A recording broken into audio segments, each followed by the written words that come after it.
नेहा राठौर अब जेल जाएंगी।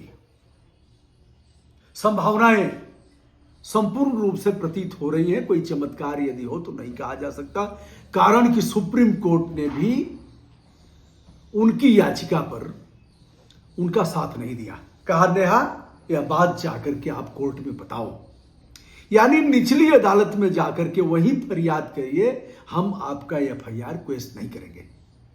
मामला उच्च न्यायालय से होते हुए चला गया था सर्वोच्च न्यायालय।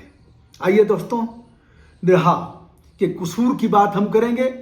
हम विधिक मामलों पर अपने ढंग से विवेचन करेंगे।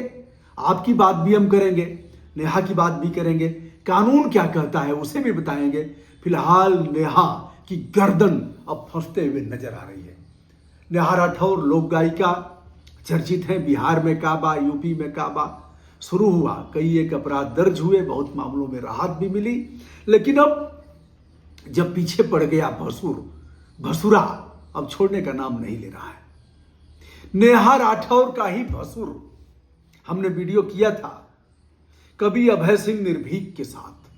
कभी अभय सिंह निर्भीक ने एफआईआर दर्ज कराया था लखनऊ के हजरतगंज थाने में, एफआईआर संख्या 0111 दिनांक 27 अप्रैल 2025 को।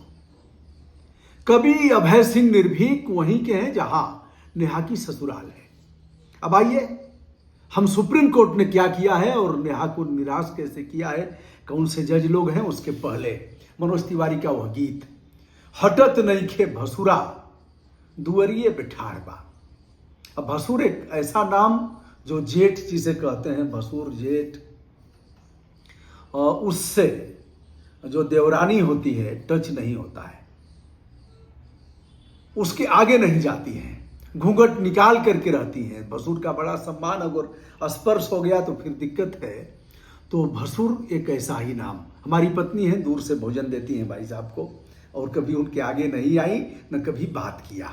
अब ये है कि अब हमारी ही एक बहू है, वो हमारे सर पर चढ़ जाती है, अब क्या करें। वो रंग पक्का फेंकेगी, होली में तो मानेगी नहीं। मैंने कहा आप तुमको पीटूंगा। क्या पीटेंगे कैसे, होली है, होली में कोई दिक्कत है क्या। उस बहू से भी कभी मिलवा देंगे। तो यह गीत है मनोज तिवारी का, हटत नइखे भसुरा दुअरिए बिठाड़बा, लागत बा बीमार बा या बड़ा होशियार बा। कभी अभय सिंह निर्भीक ने कहा छोड़ूंगा नहीं तब तक पीछा करूंगा जब तक कि नेहा को दंड नहीं मिल जाता है। अब आगे की लाइनें हैं, सुनेला ई ऊंच तनी कैसे हटाई। अब कान का बहरा है, मैं अभय सिंह निर्भीक को नहीं कह रहा हूं, हमारे अच्छे दोस्त भी हैं। दोस्त क्या है, कई बार मुलाकात है, बातचीत होती रहती है। तो सुनेला ई ऊंच तनी कैसे हटाई।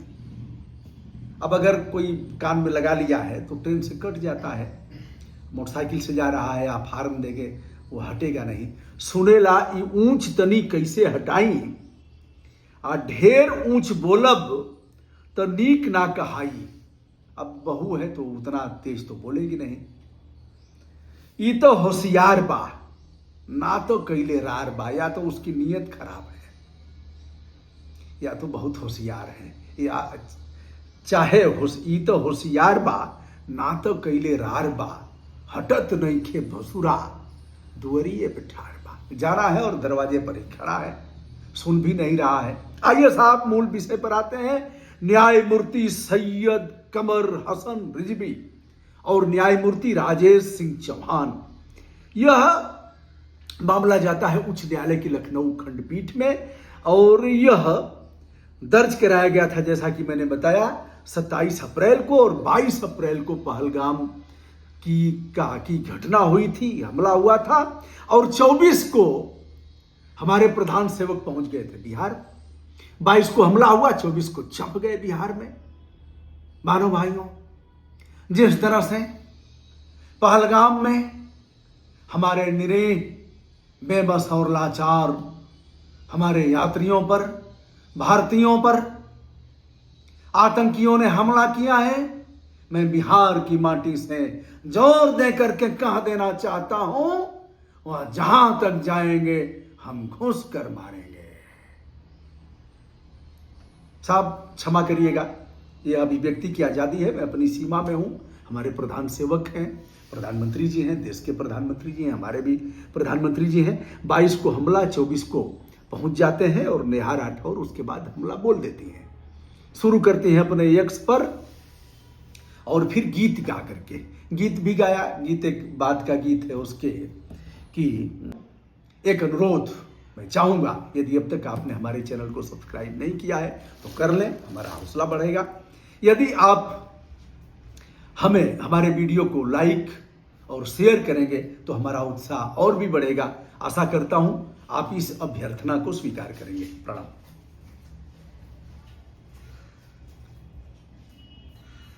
आहिरे दादा चौकीदारवा कायर बा।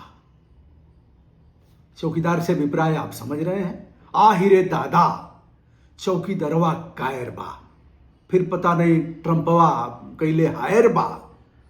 आहिरे दादा चौकीदारवा कायर बा, फिर ईता जनरल डायर बा।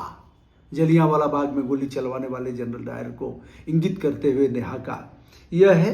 इस पर भी अपराध दर्ज हुआ था। कुल मिलाकर के अभय सिंह निर्भीक ने जो अपराध दर्ज कराया उसे लेकर के नेहा जाती हैं। सैयद कमर हसन रिजवी और राजेश सिंह चौहान दोनों न्यायमूर्ति हैं इलाहाबाद उच्च न्यायालय की लखनऊ खंडपीठ के। दोनों लोगों ने इस मामले को अस्वीकार कर दिया और कहा नेहा 26 सितंबर को सुबह 11 बजे विवेचक के सामने जो अनुसंधानक हैं आईओ उसके सामने प्रस्तुत होकर के अपना बयान दर्ज कराएं, जो कुछ कहना है कोर्ट में कहें। इसके बाद नेहा पहुंचती हैं सुप्रीम कोर्ट। चूंकि जो धाराएं लगी हैं वो अत्यंत गंभीर प्रकृति की हैं। आईटी एक्ट की भी धाराएं लगी हैं। आईटी एक्ट 2008 की धारा 67A का है। संविधान के अनुच्छेद 21 जो फ्रीडम ऑफ स्पीच है उसको भी कहा गया है कि हमारा फ्रीडम तो है वाक और अभिव्यक्ति की आज़ादी का, लेकिन उस तरह से हम स्वतंत्र नहीं हैं। और ऐसे मामलों में जहां देश की एकता, अखंडता और इसका सवाल हो वहां कम से कम ऐसे ट्वीट से परहेज करना चाहिए। और नेहा के ट्वीट पाकिस्तान में भी वायरल हुए। पाकिस्तान यानी जो हमारा शत्रु देश है उसको भी इससे लाभ मिला है। अब दोस्तों मामला जाता है सुप्रीम कोर्ट। सुप्रीम कोर्ट में भी 2 जजों की खंडपीठ है। देखा जाए तो दोनों जजों की खंडपीठ में एक है न्यायमूर्ति जेके माहेश्वरी और दूसरे हैं न्यायमूर्ति विजय बिश्नोई। दोनों लोगों ने कह दिया कि इस मामले में नेहा राठौर संबंधित विवेचक के पास जाएं, अपना बयान दर्ज कराएं, जैसा कि उच्च न्यायालय की लखनऊ खंडपीठ ने कहा है वहीं उनको मान करके ऐसा करना चाहिए था। और जो बात हमसे कह रही हैं यही बात निचली अदालत यानी ट्रायल कोर्ट में कहें। दोस्तों मैंने इन मामलों को झेला है, इसलिए कुछ मोटा मोटा विधिक मामलों को जानता हूं। हमारा भी वीडियो हाई कोर्ट में देखा गया है। हाई कोर्ट के न्यायमूर्ति ने हमारा वीडियो देखा है, उसके बाद हमें राहत मिली है। और कहा ब्रजभूषण दुबे के वीडियो में कहां ऐसा लग रहा है कि जिससे विधि की मर्यादा का उल्लंघन हुआ है और अपराध बनता है। मैं बताऊंगा दोस्तों, लड़ाई बहुत लड़ा हूं और उन लड़ाइयों पर भी चर्चा करूंगा। नेहा को भी हमने समझाया था। अब यह है कि ठीक है, हम भी कहते हैं हम अपने सीमा में हैं। हमारे ऊपर एफआईआर दर्ज करके दिखा दें कि कभी मखनचुआ आता है, कहता है अब तुम्हारी जांच होगी बेटा, कह करके जांच करा दो। उनकी औकात नहीं है कि जांच कराएंगे, हमारी क्या जांच कराओगे। तो दोस्तों यह रहा नेहा राठौर। अब सुप्रीम कोर्ट से भी हताशा निराशा उनके हाथ लगी है। इंटरनेशनल कोर्ट जाने का कोई नियम नहीं है। इसके बाद नेहा राठौर विवेचक के सामने जाएंगे और विवेचक को यानी अनुसंधानक आईओ अन्वेषक को अधिकार है कि नेहा राठौर को गिरफ्तार करके जेल भेजे। अब कोई रास्ता नहीं है, या फिर गिरफ्तार नहीं भी कर सकता है। बिहार का चुनाव है, मुझे नहीं लग रहा है कि नेहा गिरफ्तार होंगी, लेकिन अन्य कोई रास्ता तो अब नहीं बच रहा है, क्योंकि यह डबल बेंच ने इस मामले को खारिज किया है। दोस्तों मैं हूं ब्रजभूषण दुबे। संपूर्ण आदर के साथ देश विदेश से जुड़े हुए तमाम मित्रों को अपना नमस्कार निवेदित करता हूं।